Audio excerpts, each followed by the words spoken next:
Akhirnya saya ngerasa banyak dosa sama Gusti Allah. Akhirnya saya gimana saya hidup ini, gimana saya hidup gitu aja, dilihatin semua apa yang nggak dilihatin sama alam-alam yang itu. Saya tahu semua ya Allah keadaannya gimana di dalam itu tuh, di dalam kubur itu ya Allah, saya tahu semua ya Allah Gusti Pangeran ya Allah. Bah, waktu mati suri yang pertama itu Abah berapa hari? Seminggu. 1 minggu. Itu langsung dikuburkan? Belum. Setelah 7 hari dikuburkan? Kubur, iya. Baru dikubur? Iya. Abah berarti sudah diperlihatkan kejadian-kejadian itu ya Bang? Iya. Kematian yang kedua itu, mati suri yang kedua, Iya. Abah melihat apa Bah ketika dikubur? Nggak pernah saya melihat satupun di alam fana ini. Ada lidah yang menjalur, ada punggungnya yang disetrika habis. Jadi itu dia menjerit-jerit Allah, ngomong Allah. Di sini saya telah menemukan seorang narasumber. Beliau adalah seorang pengayuh becak di kota Cirebon yang tadinya tidak mau menceritakan pengalamannya ketika beliau mati suri selama 1 minggu. Nah, pada episode ini atau video kali ini Abah Peda tidak mau bercerita, tapi kita kalau ngobrol Abah Peda mau. Jadi agak berbeda dengan video kita sebelumnya. Siapa dia? Mungkin Anda penasaran. Setelah mati suri, beliau ini mengalami hal-hal yang di luar nalar. Bisa mengobati orang dan bisa membaca karakter orang serta memiliki indera keenam. Kita kenalan dulu ya dengan Abah Peda. Assalamualaikum Bah. Waalaikumsalam warahmatullahi wabarakatuh. Sehat Bah? Alhamdulillah sehat walafiat. Alhamdulillah. Abah sekarang usia berapa Bah? Ya kurang lebih 51 lebih lah. 51 tahun ya. Berarti kelahiran tahun 70 kalau saya tebak. 69. 69 berarti 52 Bah? Iya. Baik. Abah ini asalnya dari kota mana Bah? Saya asli dari kota Cirebon, kota Udang, kota Wali.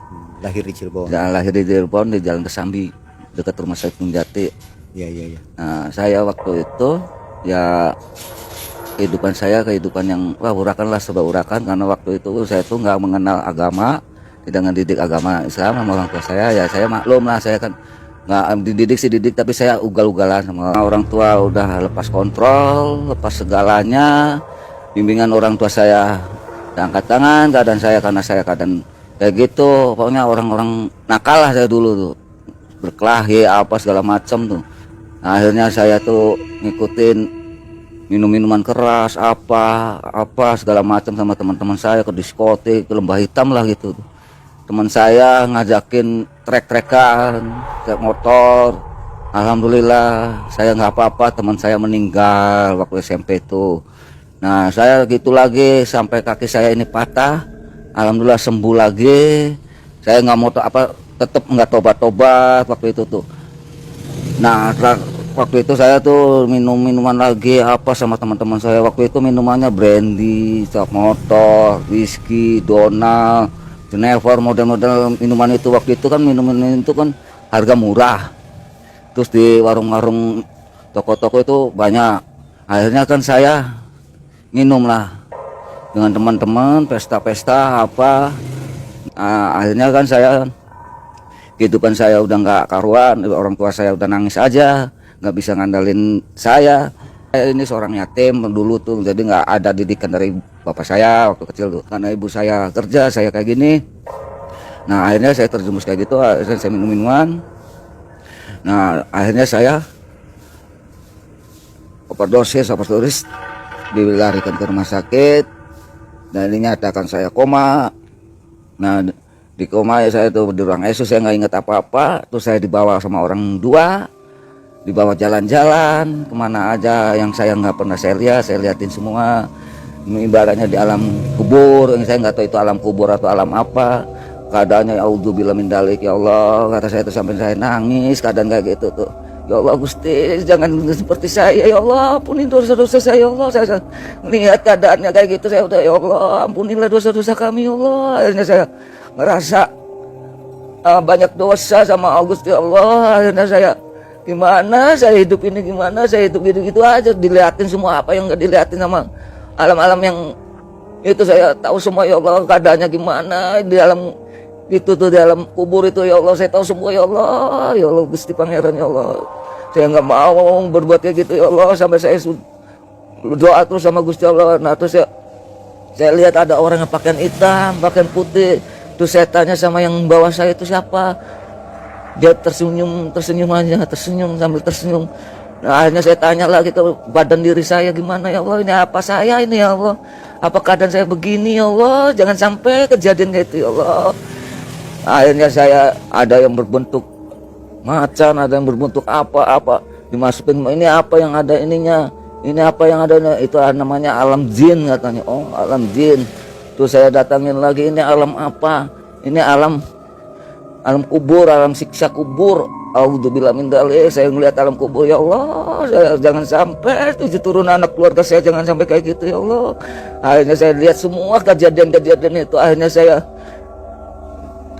didatangin ke alam yang nggak tahu alam apa itu, putih semua alam itu tuh, seperti kapas-kapas yang gimana lah, seperti kayak kabut gitu tuh, tapi aromanya wangi, itu apa itu saya nggak tahu ya. Akhirnya saya terus selalu berjalan. Akhirnya nyampe di suatu tempat, saya dihadang sama orang dua itu. Kamu dari mana? Dari sini. Waktu kamu datang ke sini jam berapa? Saya nggak tahu datangnya. Akhirnya saya jalan, disuruh masuk sama orang dua itu, bakal buka buku itu. Akhirnya saya lihat, ya Auzubillahi min dzalik, di dalam itu jembatan yang bagus semua, 7 jembatan itu saya liatin semua. Ada yang gantungan apa. Saya tanya sama yang bawa saya, dia bilang tersenyum aja. Akhirnya sampai di tempat tujuan, saya nggak boleh masuk. Akhirnya saya pulang lagi, keadaannya saya nangis. Saya nyebut sama bapak saya, bapak, ayah, tolongin saya, ayah, tolongin saya, ayah. Akhirnya ayah saya datang. Udah Rul, kamu pulang sana Rul, sana pulang. Belum waktunya kamu kesini, udah pulang. Nanti ada perapatan pertigaan, kamu belok kanan. Nanti terus jalan, kamu lembaran jalan itu nanti belok kiri. Ayah saya itu pakai kuda, kakek saya pakai kuda, semua pakai kuda semua. Saya cuma jalan kaki, pakaian saya compang-camping, kadang nggak karuan saya tuh. Akhirnya saya hidup kembali, nggak taunya saya udah ada di alam kubur itu, udah dikasih kafan apa, astagfirullahaladzim, saya lalu istighfar. Kakak saya pingsan semua, pada kabur semua. Saya cuma cukup pakai kain putih semua. Akhirnya saya tuh tanya bulat, ada seorang kiai yang bernama Habib Syekh dengan kiai yang di Buntet itu bilang, Tong, kamu harus mendalamin agama lagi Tong. Akhirnya saya ikutin jejak beliau. Akhirnya saya mendalamin, guru kamu bukan dari situ buat membimbing kamu. Saya tirakat sendiri di Cirebon Girang sana tuh. Saya ketemu seorang kakek untuk menuntun saya. Siapa itu kakek saya Allah alam, saya nggak tahu itu. Soalnya saya buta menganukan akar Quran itu yang gimana, sejatinya Quran itu gimana, saya nggak tahu keadaan apapun. Terus sebelum waktu itu saya tuh minta doa restu sama ibu saya, Mami, saya mau tobat nasuhan, Mami. Nggak berbuat kayak gitu lagi, Mami. Saya bertobat, udah kamu benar tobat. Akhirnya saya diizinin sama orang tua saya, saya minta doa orang tua, cuma doa orang tua. Nggak ada saya minta duit sama orang tua sepeser, nggak ada. Akhirnya saya ngukurin jalan, yang siapa yang bisa membimbing saya, ya Allah itu sambil jalan. Untuk utek kemana saya pergi dari Kulon ke wetan Kulon, dari barat ke timur siapa ya. Akhirnya ketemu dengan guru saya namanya Kiai Haji Ahmad Mujakisa dari Jember. Di situ saya digodok lagi. Akhirnya saya minta doa restu sama Kiai itu, udah kamu sini aja. Akhirnya saya mendalami agama sedikit demi sedikit. Akhirnya guru saya bilang, kamu tuh udah cukup, waktunya kamu udah cukup. Akhirnya saya suruh jalan lagi. Nah begitulah keadaan saya yang sebenarnya gimana keadaan kehidupan saya benar-benar. Akhirnya saya pulang lagi ke ibu saya minta maaf udah itu. Akhirnya saya merantau lagi, mau cari siapa saya sebenarnya. Akhirnya ketemu saya sebenarnya, siapa saya sebenarnya. Oh ini kehidupan tuh kayak gini. Akhirnya saya buka di Quran, di surat ini. Oh iya benar. Berarti benar Quran itu mengandung sejarah semua, di alam fana, baik di alam fana, di alam gaib itu semua ada semua. Akhirnya saya sedikit saya menjalanin keadaan kayak gitu. Saya nggak mau berbuat kayak gitu lagi, ya Allah. Akhirnya saya disuruh sama guru saya, ya kayak gini. Akhirnya saya nurutin aja. Guru itu adalah ibu siapa orang tua sendiri yang bisa membimbing saya.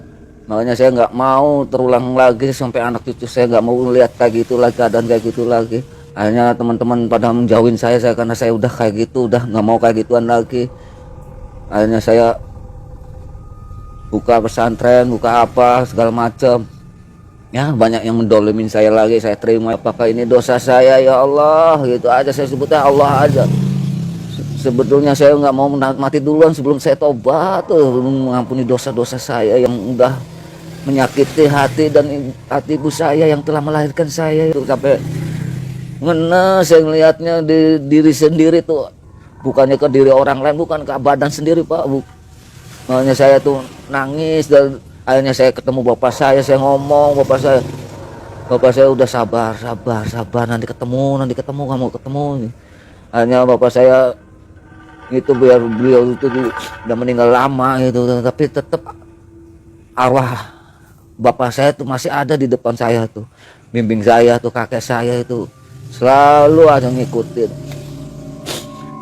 Semana saya pergi ya itu orang tua saya ngomong sabar. Banyak orang-orang melecehkan saya, menghina saya sabar, tetap sabar. Tapi alhamdulillahirabbil alamin, guru saya selalu bimbing saya. Keadaan saya kayak gini, akhirnya saya ngutusin ngebeca. Keadaannya saya kayak gini, ya udah saya terima dengan lapang dada. Dulu waktu sebelum ngebeca juga saya ya kerjanya enak lah, udah kehidupannya udah enak. Nah di situ saya kembali lagi, ulang lagi, mabok-mabokan lagi, main judi lagi, meninggal lagi. Saya tuh kayak gitu 2 kali saya meninggal mati suri lagi. Saya lupa udah berlimangan dunia, udah harta benda udah banyak. Akhirnya saya mabok-mabokan di daerah Stradas tuh, Jakarta tuh, Roxy sana saya mabok-mabokan lagi, judi lagi, main lacur lagi. Akhirnya saya meninggal lagi kayak gitu lagi. Istri saya menangis apa ya, ditemuin lagi semua kayak gitu. Alhamdulillah akhirnya saya tobat, saya buangin semua dunia yang saya nggak benar gitulah, model yang nipuin orang, ngebohongin orang, duit kayak gitu yang nggak halal. Saya buang-buangin ke ya kemana aja lah yang menurut ajaran agama kita. Dan akhirnya saya itikaf lagi. Akhirnya saya balik lagi ke guru saya langsung marah-marah, udah kamu sana najis kamu kalau kamu kayak gitu, nempatin ke tempat saya lagi. Akhirnya saya minta tobat sama guru saya nggak bakal ngulang kayak gitu lagi kayak ini. Saya jalan lagi, ketemu. Akhirnya ya beginilah saya, kehidupan saya semua saya udah saya kerjain, semua kerjaan yang saya halal itu, baik halal atau haram saya lakuin semua gitu. Hanya saya ibaratnya ngaji badan sendiri. Oh saya itu benar-benar banyak mudorotnya, kata saya tuh, ya Allah. Akhirnya saya daripada saya merana di alam masyarakat atau dalam itu, saya nggak mau hidup di itu nistanya. Lebih baik mendingan saya nista di alam dunia daripada di alam akhirat. Abah ini mati surinya 2 kali berarti? 2 kali ya. Waktu masih SMP dengan tahun 90-an ya, 97-an lah, antara 97 95 97 itu saya udah mulai jaya-jayanya Pak. diulang kembali? Diulang lagi kayak gitu. Akhirnya saya keadaannya kayak gitu lagi ya, lupa segala, sholat nggak inget, ini nggak inget lagi. Ya setan, namanya setan, iblis tuh udah bener ada di alam ini. Bah, waktu mati suri yang pertama itu Abah berapa hari? Seminggu. 1 minggu. Itu langsung dikuburkan? Belum. Setelah 7 hari dikuburkan? Dikubur, iya. Baru dikubur? Iya. Abah berarti sudah diperlihatkan kejadian-kejadian itu ya Bang? Iya. Nah begitu dikubur, itu kan Abah dikubur sudah ditutup ya kuburannya. Gimana bisa keluar Bah? Ya belum semuanya ditutup Pak. Baru 10 cangkulan atau apa saya hidup lagi, bangun lagi. Saya akhirnya ambil lagi saya tuh. Akhirnya ada kiai yang nggak lari nolong saya. Nah waktu itu kiai itu bilang, temuin sama Kiai Abbas yang di Buntet, terus Kiai yang di Jakarta satu Habib Syekh. Nah terus tanya sama ibu saya, ini anak ibu tuh punya indra keenam, punya apa, udah kebiasaan, udah ada semua, tinggal hati-hati jaga mulutnya, bahaya itu mulutnya, dia bilangnya. Setelah mati suri yang pertama dengan kembali yang Abah mempunyai kebiasaan. Iya.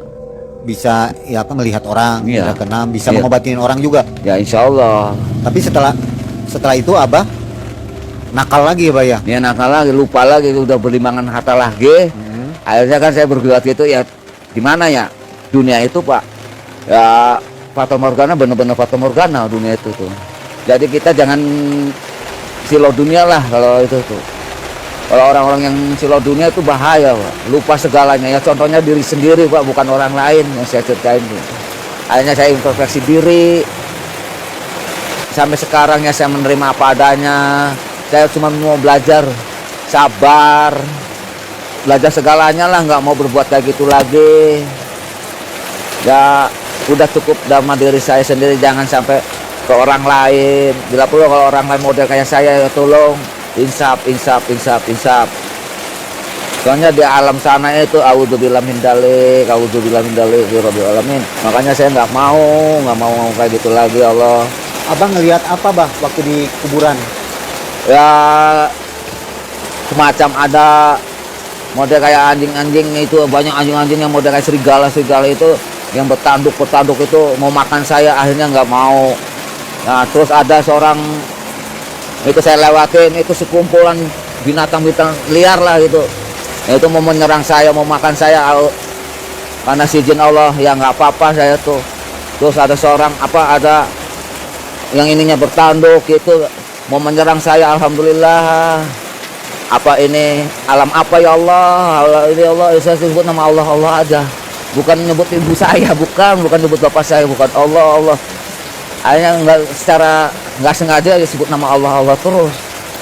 Apa itu alam apa saya nggak tahu. Sobat MM, ini sore hari di kota Cirebon, tiba-tiba hujan turun dengan derasnya. Mohon maaf jadi suara yang audionya kurang baik ya, karena suara hujan Anda bisa lihat sendiri. Sobat MM, video yang kali ini sudah saya katakan tadi di depan bahwa Abah tidak bisa menceritakan secara panjang lebar. Jadi lebih ke batas ngobrol-ngobrol saja dengan kita. Jadi akan ada banyak pertanyaan dari saya. Mudah-mudahan Anda malum adanya ya. Bah, setelah itu yang kedua Bah, yang di tahun 90-an itu, Abah setelah berjaya, banyak harta, mati suri lagi Bah, karena overdosis ya. Iya. Berapa hari Bah mati suri? 3 hari. 3 hari. Iya. Sama mau dikuburkan lagi. Sama aja kayak gitu lagi. Kejadiannya persis mau dikuburkan. Iya. Abah bangun. Iya.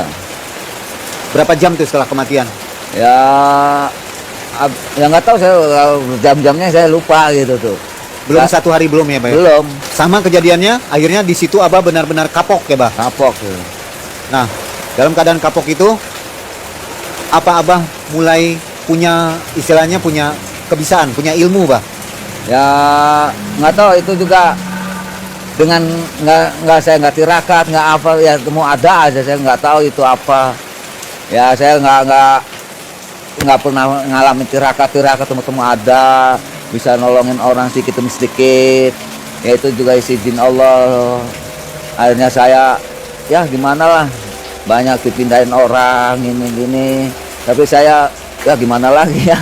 Ya namanya orang mau minta tolong ya saya tolongin gitu. Ya semampu saya itu, kalau Allah mengizinkan itu sembuh ya sembuh. Kalau itu enggak ya enggak gitu tuh maksudnya gitu Pak. Ya saya Pak cuman semampu saya, keadaan saya kayak gini. Saya mengenal pesantren juga waktu keadaan mati suri itu. Pertama mengenal lingkungan pesantren, keadaan pesantren gimana. Terus mengalami apa yang di Quran itu benar semua, ada yang di alam ini saya tampakin semua, udah ketahuan semua sama saya tuh. Hanya saya mengkaji, bukan mengkaji Quran, bukan mengaji Quran, mengkaji isinya Quran tuh Pak. Nah dari situ saya tahu, oh ini alam ini, oh ini yang saya lihat kedua kalinya itu ada semua di alam itu, ada di semua di Quran itu nyata. Quran itu benar-benar nyata. Akhirnya saya sedikit demi sedikit mendalamin Al-Quran ya, untuk mengkaji badan saya sendiri. Waktu itu ya saya nggak mengenal apapun, nggak mengenal. Itu langsung Abah punya pesantren atau punya orang pesantrennya? Ya saya nggak memiliki pesantren Pak. Cuman orang-orang itu waktu saya tolongin itu, waktu di daerah Sragen itu mau menyumbang. Ya saya mah seperak pun saya nggak megang duit Pak. Nah saya nggak megang duit, orang-orang yang pernah saya sembuhin itu ya, nyumbang ini nyumbang itulah, tetek bengek yang nyumbang batu bata apa segala macam, akhirnya berdiri. Nah saya yang nurusin ya teman saya itu, Sampai sekarang. namanya Mas Indro. Sampai sekarang, Pak. Sampai sekarang, sampai saya sama Mas Indro itu, saya belajar Mas Indro itu rapi listrik Pak.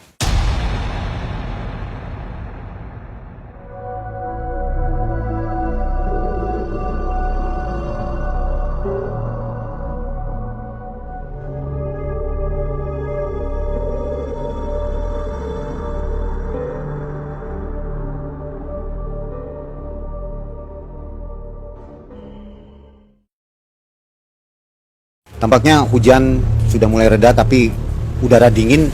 Kelihatannya Abah kedinginan deh. Bisa tolong kasih jaket, Mas? Enten. Dipakai aja, Bah. Ya, dingin. Sobat MM, cerita dari Abah Peda ini akan terus berlanjut. Jadi kalau dari ceritanya agak sedikit kurang tertata, kami mohon maaf. Mudah-mudahan Anda mengerti maksud dari Abah Peda ini. Terpenting adalah isi dari cerita beliau dan pengalaman yang begitu baik, yang akan menjadikan kita lebih beriman kepada Allah Subhanahu wa Ta'ala dan kepada hari kematian mungkin ya. Kita lanjut kembali. Ya, Bah, kematian yang kedua itu, mati suri yang kedua, ya. Abah melihat apa, Bah, ketika dikubur? Nah waktu itu saya tuh ngelihat dituntun sama orang dua itu, ya nggak tahu pakainya putih-putih semua. Akhirnya saya, itu apa? Dia cuma tersenyum. Nah itu apa, binatang apa itu?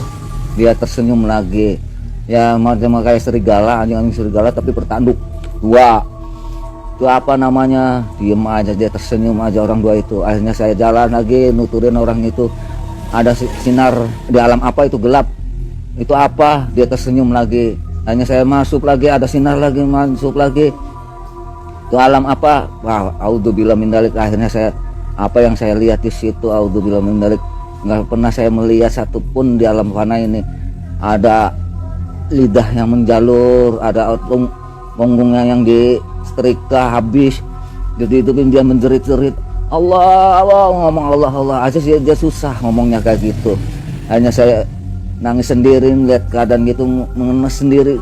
Jangan sampai badan saya kayak gitu, ya Allah, ya Allah, ya Allah.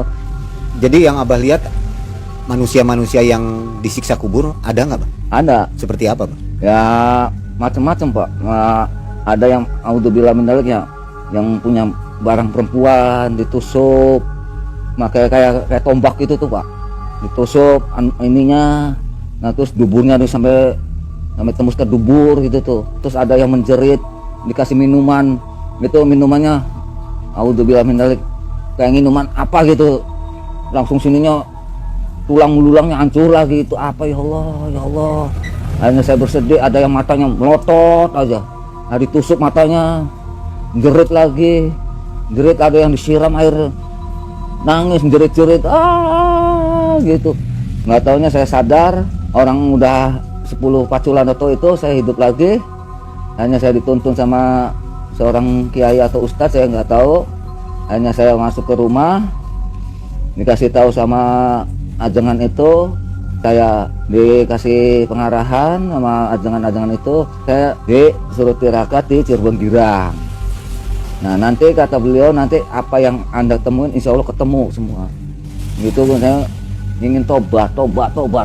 Nah terus saya ceritain sama Pak Ustadz itu keadaan yang di alam itu. Nah terus kata Pak Ustadz, dah diem, jangan banyak omong kamu tuh.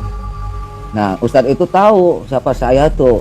Saya nggak tahu Pak keadaan saya siapa saya itu. Akhirnya beliau itu bisik-bisik sama ibu saya.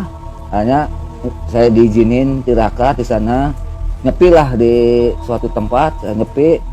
Akhirnya saya ditemui sama orang, diujangin, dikasih makan apa. Akhirnya suruh pulang lagi. Saya pulang, minta maaf sama orang tua. Akhirnya saya disuruh jalan, nggak boleh minta, nggak boleh segalanya, nggak boleh. Pokoknya apa yang ada di depan mata kita makan. Pesan beliau itu tuh. hanya saya nurut aja jalan, nuturin jalan. Siapa ya Allah guru saya yang bisa membimbing saya ya Allah, siapa yang bisa membimbing saya ya Allah gitu. 2 atau 3 tahun saya ketemu guru saya di Jember, namanya Kiai Haji Ahmad Mujakisa, guru saya. Waktu itu di pesantren itu saya nggak langsung ketemu sama beliau, saya dihadang sama pengurus pesantren. Nah, sama pengurus pesantren saya berhenti, saya lihat seorang fotonya itu, ini yang saya cari orangnya tuh, ini nih yang saya cari orangnya. Akhirnya saya tanya sama pengurusnya, Bapak siapa yang mau cari? Ini nih orang ini yang saya cari orangnya ini. Oh ada, dia lagi sholat isya katanya, tunggu aja. Akhirnya saya dipanggil sama abdi dalam kiai itu. Nah akhirnya saya ketemu sama abdi dalam kiai, akhirnya saya bawa ke tempat dalam kiai. Nah waktu itu anak-anaknya kiai itu masih kecil-kecil semua. Nah akhirnya saya ngikut apa yang di dalam pesantren itu, saya ikutin. Nah pas saya itu baru ketemu saya di situ tuh dengan kiai itu, langsung di depan saya itu kiai itu. Waktu itu saya ngangkat kayu bakar buat orang-orang santri itu kan, saya ikutin aja. Hanya saya bawa, ada seorang kiai itu. Nah teman saya yang baru kenal di pesantren itu Kiai Muzaki, itu Kiai Muzaki. Akhirnya saya assalamualaikum ya Yai. Akhirnya Pak Yai nyebut waalaikumsalam, nanti ketemu saya di Ampel, saya pengen ketemu sama kamu. Akhirnya beliau udah sholat isya, saya ketemu sama Kiai. Akhirnya saya ceritain semua kesalahan saya, pribadi saya. Akhirnya Kiai itu tersenyum, oh bagus lah ya, sini sama saya. Nah akhirnya waktu itu ada para habaib Pak, habaib Kiai itu saya nggak kenal itu habaib apa Kiai itu, nggak taunya Kiai terkenal, udah marifat semua. Hanya beliau bilang, nah inilah anak saya dari Cirebon. Akhirnya saya dianggap anak Pak sama Kiai Muzaki itu. Saya digembleng sama Kiai. Akhirnya saya cuma ngaji ini aja ijaiyah Pak, model alif bata sa jim ha ho. Itu alif itu apa a i u babi bu, nggak pernah ngajarin yang lain, cuman itu alif-alifan yang saya belajar sama beliau. Akhirnya beliau itu tersenyum, saya kan buta Pak masalah agama itu. Akhirnya saya dididik sama beliau, sama Kiai Muzaki. Akhirnya saya mengikuti pengajian sama Kiai, kemana Kiai pergi saya jadi abdi dalamnya Kiai itu Pak. Nah Kiai pengajian kemana saya ikutin, saya dengerin ceramah Kiai itu tuh, akidah yang diucapin sama Kiai itu saya serapin, saya ingetin. Nah waktu pulang dari pengajian itu sekitar jam 1 malam, saya ngobrol langsung sama Kiai. Kiai cuma tersenyum, udah kamu ketemu gitu semua, iya Yai, itulah alam kubur. Nah yang di jalan itu ya alam ini. Oh gitu Yai. Ya akhirnya saya kan terbuka lah sama Kiai itu kan, soalnya saya mau ngebimbing siapa saya gitu, membimbing saya sebenarnya dalam mau mencari sejatinya Quran itu ada di mana, sejatinya guru ada di mana. Akhirnya guru itu ngebimbing saya gini. Ya guru sejatinya guru kamu itu ya ibu kamu, Umi. Astagfirullahaladzim, saya akhirnya berlindangan air mata lagi, sedih lagi keadaan ibu saya kayak gitu. Akhirnya saya nangis lagi, ingat ibu saya lagi. Akhirnya saya pamitan sama guru saya, kata guru saya, udah kamu di sini aja, udah gampang Umi kamu tuh, ibu kamu gampang, udah tahu ibu kamu juga ada di sini, tenang. Akhirnya saya nurutin perintah guru saya, apa yang dijalani saya turutin. Kamu jangan kayak gini, saya turutin. Jangan ini, saya turutin. Apa perintah itu, saya mencari guru itu yang bisa membimbing saya, rohani saya, jasmani saya tuh Pak. Dulu saya urakan gitu ya gimana lagi ya, keadaan saya ya buta segalanya lah. Akhirnya saya udah dibimbing itu, saya disuruh jalan Pak, disuruh jalan sama guru saya. Nah nanti kamu tahu alam apa yang kamu cari semua. Nah sekarang kamu udah kayak gitu, sebetulnya kamu tuh kata orang pesantren mah laduni kamu tuh. Ya saya nggak tahu laduni itu apa. Kamu punya apa kebisaan dari Gusti Allah? Yaitu mata, bisa ngelihat barang-barang yang nggak kelihatan orang. Kamu bisa tumbuh semua, bisa nganu karakter orang, watak-watak orang. memang nyata Pak, saya tahu semua gitu. Nah, saya ceritain semua sama guru saya kan, sama ibu saya nggak mau. Akhirnya sama guru saya ceritain semua, bener kamu udah ada semua. Itu karomah katanya, karomah dari Gusti Allah. Harus kamu manfaatin itu, gunakan kamu itu. Saya tuh pikir, akhirnya saya suruh jalan lagi. Nah sebelumnya itu kan saya kan di masjid Pak, tidurnya. Nah di masjid itu, masjidnya kan nggak ada yang ngurus.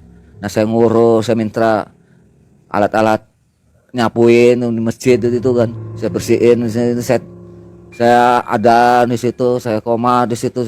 Akhirnya masjid itu rame. Nah akhirnya ada orang ya satu RT di situ, ya ada 3 RT lah, semua model kayak saya mati suri semua. Akhirnya hidup lagi ya sekitar 3 hari meninggal langsung. Nah pas kayak gitu saya akhirnya banyak tamu sama Pak Indro itu, Ustadz Indro itu. Akhirnya saya juga nggak ada rencana buka pesantren, nggak ada rencana apa-apa. Allah yang mengaturnya, saya nggak bisa mengatur segalanya tuh Pak. Apa kata di depan, saya tujuannya Pak, la haula wala quwata. Tujuan saya tuh sekarang mah pesan dari guru-guru saya, la haula wala quwata ihdinas siratal mustaqim dengan innalillahi wa inna ilaihi rajiun. Itu patokan saya Pak sampai sekarang. Akhirnya saya udah buka gitu, akhirnya buka pesantren, udah selesai, saya tinggalin lagi. Apa kehidupan saya yang sebenarnya, yang nggak ada mudorotnya gitu ya Allah. Akhirnya saya berjalan lagi dengan jalannya waktu, jalannya hari, jalannya bulan, saya turutin semua, saya jalanin semua.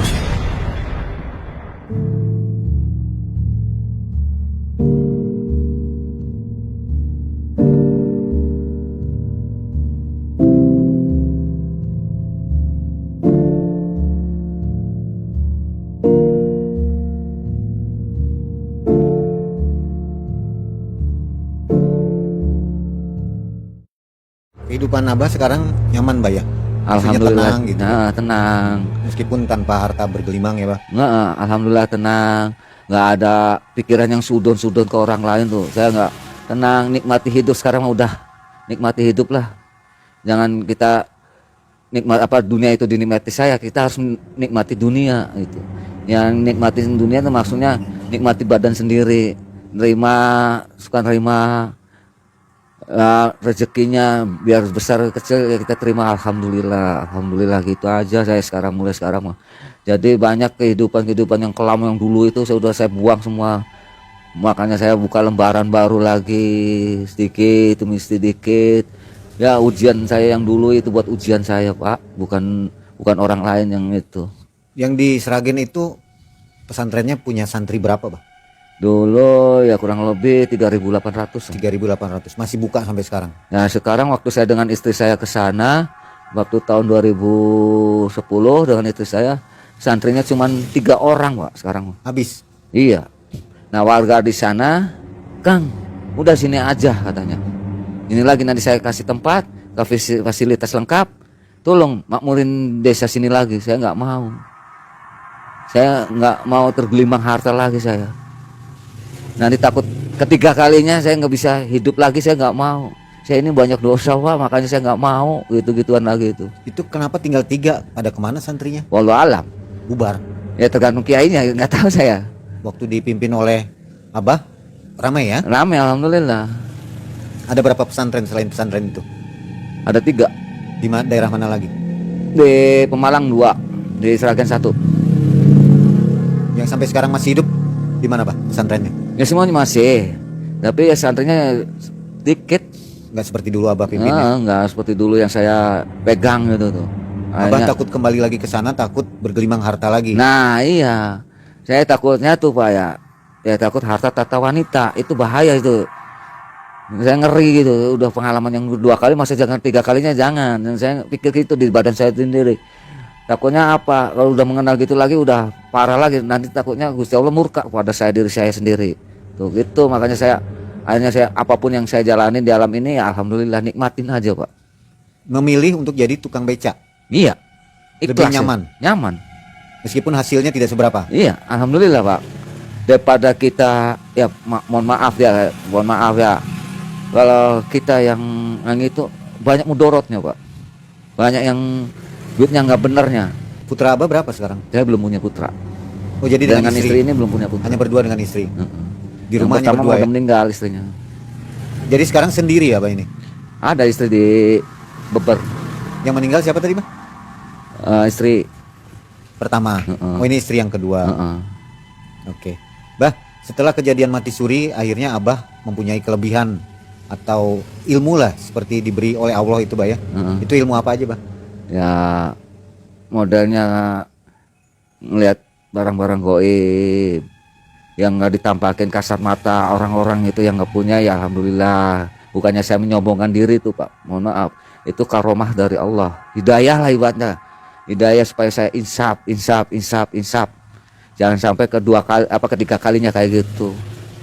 Hanya ya saya tuh dikasih kayak gitu kelebihan dari Gusti Allah, saya terima, saya alhamdulillah, ya Allah, saya mau pengen belajar bener. Tuh, Banyak gitu. yang disembuhkan sama Abah. Alhamdulillah Pak. Udah ratusan orang Bah?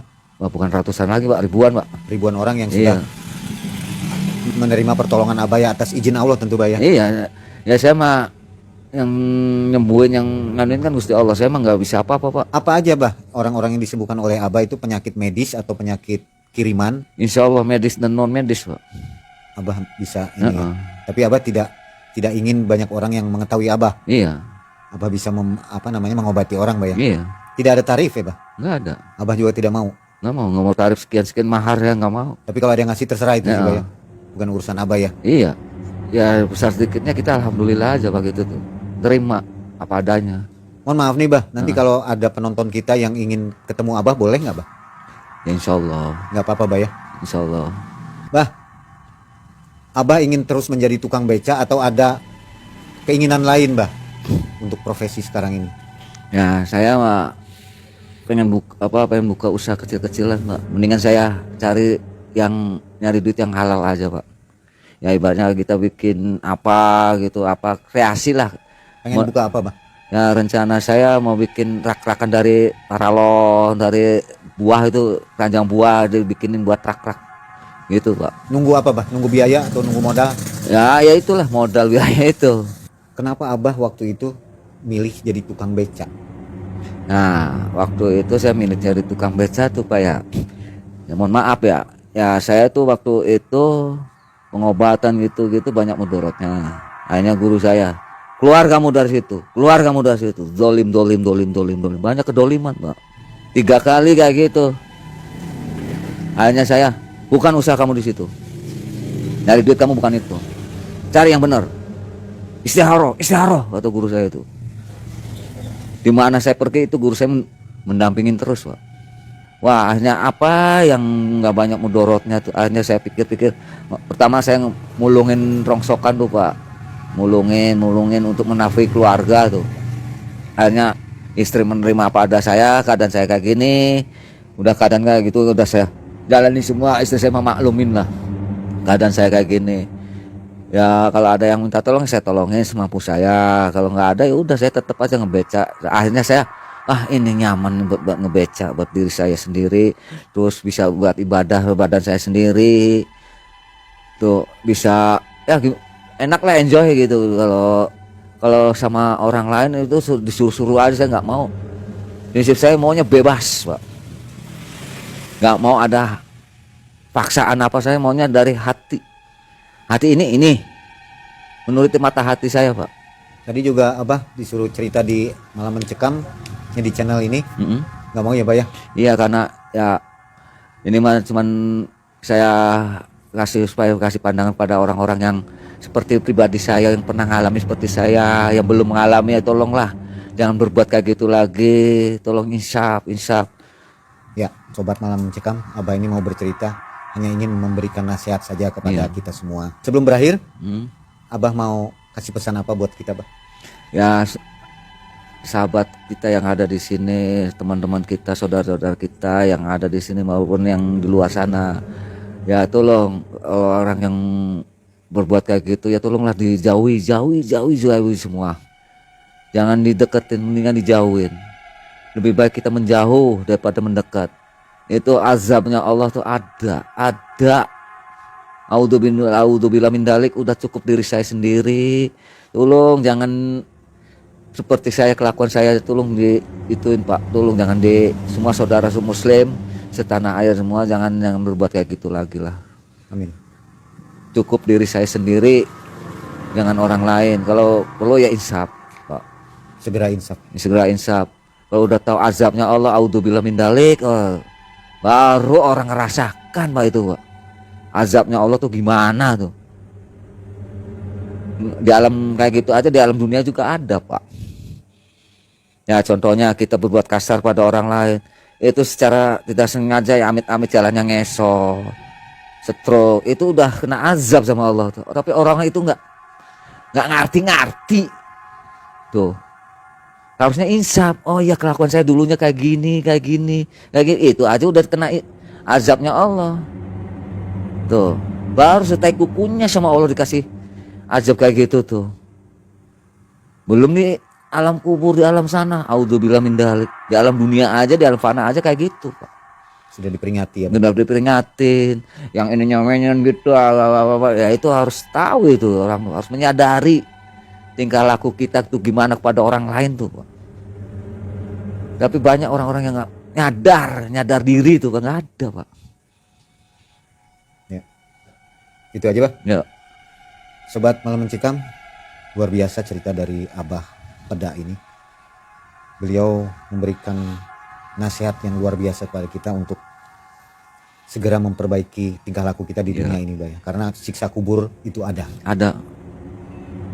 Sobat Malam Mencekam, kami juga mohon maaf, Abah Peda ini bukan seorang pencerita yang baik. Makanya di video ini Abah tidak menceritakan secara rinci, tapi dari cerita beliau kita sudah bisa menangkapnya apa intinya. Semoga kita paham dengan maksud dari Abah Peda ini. Saya mengucapkan banyak terima kasih kepada Abah Peda, Bah, ya. Terima kasih sudah mau tampil di Malam Mencekam, Bah. Semoga Abah dan keluarga tetap dalam lindungan Allah, Bah, ya. Rezekinya banyak, selalu sehat, Bah, ya. Amin. Sobat MM, begitu saja cerita dari Malam Mencekam, kisah nyata dari Abah Peda. Kita akan jumpa lagi di cerita selanjutnya. Terima kasih telah mensupport kami. Kami ucapkan selamat tahun baru 2022 dan semoga kita semua menjadi orang-orang yang lebih baik pada tahun 2022. Amin, Pak. Wabillahi taufiq wal hidayah. Wassalamualaikum warahmatullahi wabarakatuh.